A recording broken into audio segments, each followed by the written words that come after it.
Hi guys, this is Cass with Media Unlocked. Today we are continuing our tour through the D5100, the Nikon. We will be going through the menu systems and the video function today, just telling you how to change all your settings and navigate those things. Alright guys, so we are going to start with our menu systems. And the easy way to get there, of course, is to hit our menu button. So there comes up our 6 different menu options. To navigate the menu system, you use the arrow key and the OK key over here. However, that does change.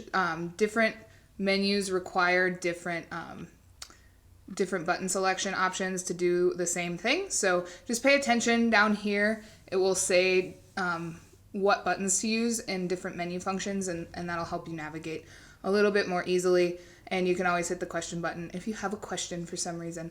So we start off with the playback menu. So we're in our playback menu. You start over here with the yellow play button highlighted.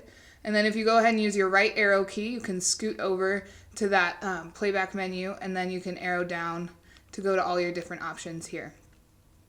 In each menu system, if there are options, submenus within a selection, you can always hit the right arrow key to get to that submenu. So this is the delete submenu in the playback menu options. So I just hit the right arrow key right here to get to that. And this is where you can delete all of your pictures. You can select pictures to delete, or whatever you would like as far as deleting on your SD card with in-camera goes, if you want to ever do that. Bring that back up. So again, you can use your right arrow key and it'll take you to your pictures, and you could select what you wanted to delete by using the zoom out key. You can see that says set right there, and so that tells me that if I push that key, then I can select, and you see the little trash can pop up, and then you can hit OK. It'll ask if you're sure, and those are just dumb pictures that I took earlier to have pictures to delete. So yes, we can delete those, and they're gone. Fabulous. So next in that menu is just select date, so you can go ahead and select all of them from a different day if you want to, and delete those. Again, notice that you use the subtract button or the zoom out button to confirm that delete, and that's how you set it. So, or you can do all, which you rarely probably do, but if you ever wanted to, you could. Underneath that is your playback folder, so you can decide what playback folder in your options shows when you hit the play button. You might have a couple different cameras, or you might have a couple different labels. If you're doing different events and have changed folder labels, you can see all of them, or you can just look at one at a time. Underneath that, you have display options. So this is important to select what you want to be able to see when reviewing pictures and the information that you want to include. So you can, you probably definitely want to have none selected, because that will allow you to see when you're in playback mode just the picture, like that. So that shows you just the picture, and that's really helpful because you want to be able to see it nice and big and decide if you like it that way or not. We'll go back to menu, playback display options, and then highlights will go ahead and light up the highlights if they're blown out. I don't like to have that selected because it annoys me, so I'm not going to select it, but you're welcome to. Your RGB histogram is also another option if you like looking at those. I like looking at my gray value histogram rather than my RGB one, so I don't usually select it.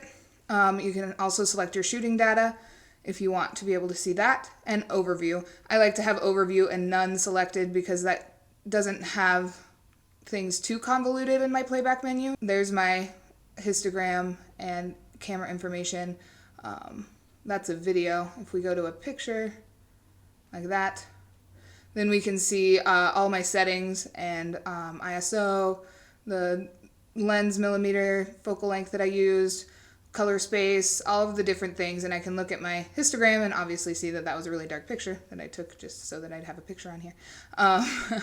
And you can make adjustments based on that. And you get to that by hitting your play button, and then to move around and get different options, like if you want to just go back to seeing your picture, you can arrow up or down to display those different things. So that's really important because it helps you a lot on daily shooting to have those things selected the way that you want them. Image review is just automatic image review that you can choose to have for after you take a picture. It'll pop up on its own without you having to push play. I like to have it on. I can check it out quick and not have to do anything else with it. Rotate tall simply does exactly what it says. It flips the picture if you want to be able to do that. It also shrinks it, of course, on this LCD screen, so I don't have it selected. I just turn my camera if I want to look at it the correct way. You can start a slideshow if you want.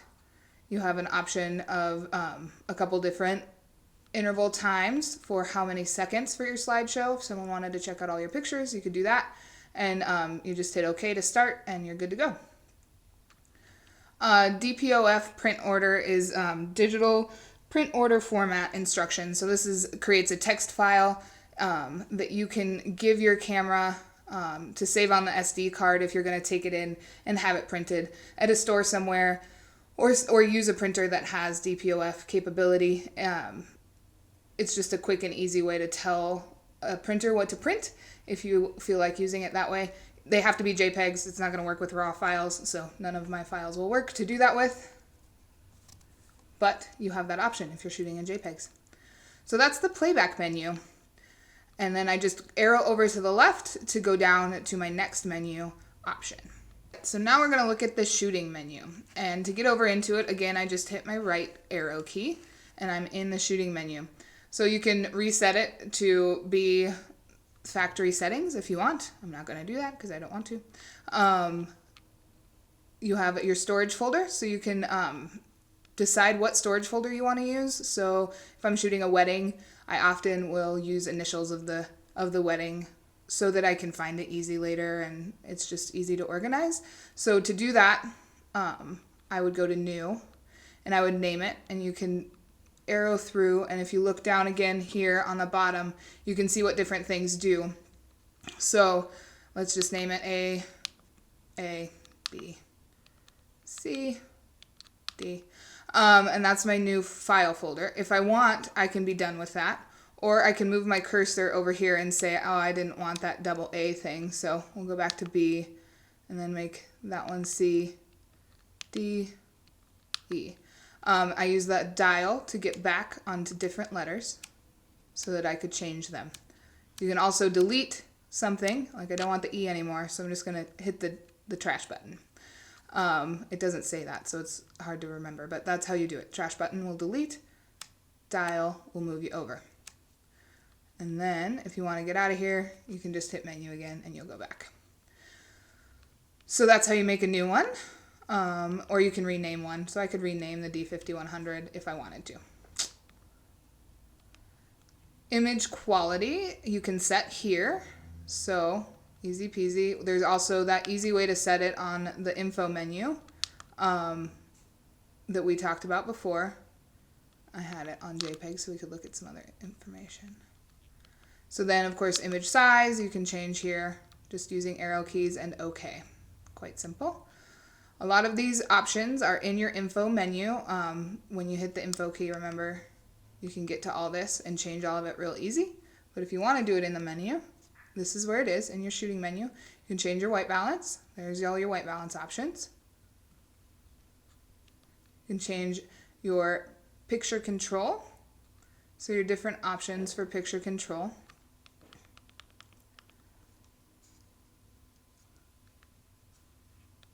You can manage picture control, so you can create a new one if you want to here. If you go to rename, I've made one that's for movies. So you can also make a new one, say that you have a specific place that you always shoot and you want a picture control set for it, or you can control all of the contrast and other things. Then you can come in here and it shows up, and if you hit the right arrow key again, you can go ahead and adjust stuff like sharpening, contrast, brightness, saturation, and hue. To go ahead and match that scene that you want and have it be really under your control, which is nice. So I hit OK and I went back. And then we have auto distortion control. So if you want to have that on, if your lens has some distortion that you'd like to use, if the lens is capable of using the auto distortion control, it will. Color space, you have two options, just Adobe and sRGB, so you can choose what works best for you for your output. Active delighting is, again, that active dynamic lighting that allows highlights and shadows to be recovered within the image a little bit better. So you can go ahead and set it however you like, depending on your shooting mode. Okay, so then we have your high dynamic range options. If you're in JPEG mode, then you can go ahead and use your HDR option for a picture. And you have some choices within it. So if you use the right arrow key, you can go in and you have to turn it on. And then you can pick your exposure differential, depending on how contrasty your scene is, and whether or not you want smoothing. So once you have it set to on, you can go ahead and take your picture. See if it'll take. There you go. See, you heard it fire twice, and it will combine those images to make your HDR. It's a really fabulous picture. But it will allow you to do that. Now, if you go back into menu, you'll notice it turned off. So you have to turn it back on for every HDR image that you take. You can't just expect it to stay on. It won't. You have to return it on. Long exposure noise reduction. If you have that on and your exposure is 1 second or more, it will go ahead and help with the noise that might happen for your long exposures. And it will increase the recording time for the picture. But if you're using a 1 second exposure, you probably have the time to wait for a little bit longer image recording time on the SD card. So, of course, you have a high ISO noise reduction as well that you can choose, which can help with things when you're shooting high ISOs. You can change your ISO sensitivity settings here, just like you can in the info menu. Choose what you want.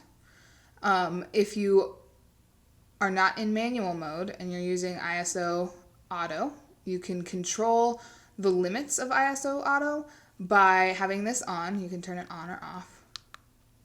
And then you can go in and change the maximum sensitivity. Say you didn't want to be able to go up to 6400, you wanted to be able to go to 1600, and you didn't want to be able to go down to 1 second, you just wanted to be able to go to 1/15th. Then you can set that, and then your auto won't go beyond those limitations. It can be handy. You can change your release mode. All our different release modes are there. Just hit OK. Multiple exposure is a fun little function most cameras have these days. If you turn it on, you can choose your number of shots. You can only go up to 3, but you can choose your number of shots, and you can choose auto gain, which will go ahead and make up for the exposure of combining 2 shots. You have to halves the exposure when you combine 2 shots, or 1/3 the exposure for 3, of course. And so by using auto gain, the camera automatically does that for you, and you don't have to worry too much about it. So again, just like the HDR setting, after you take the picture, if it's on, then or you take 2 pictures and then it combines, then it will turn back off again. So I'll turn it off so that it's not on. So you have to turn it back on if you want to keep shooting multiple exposure shots.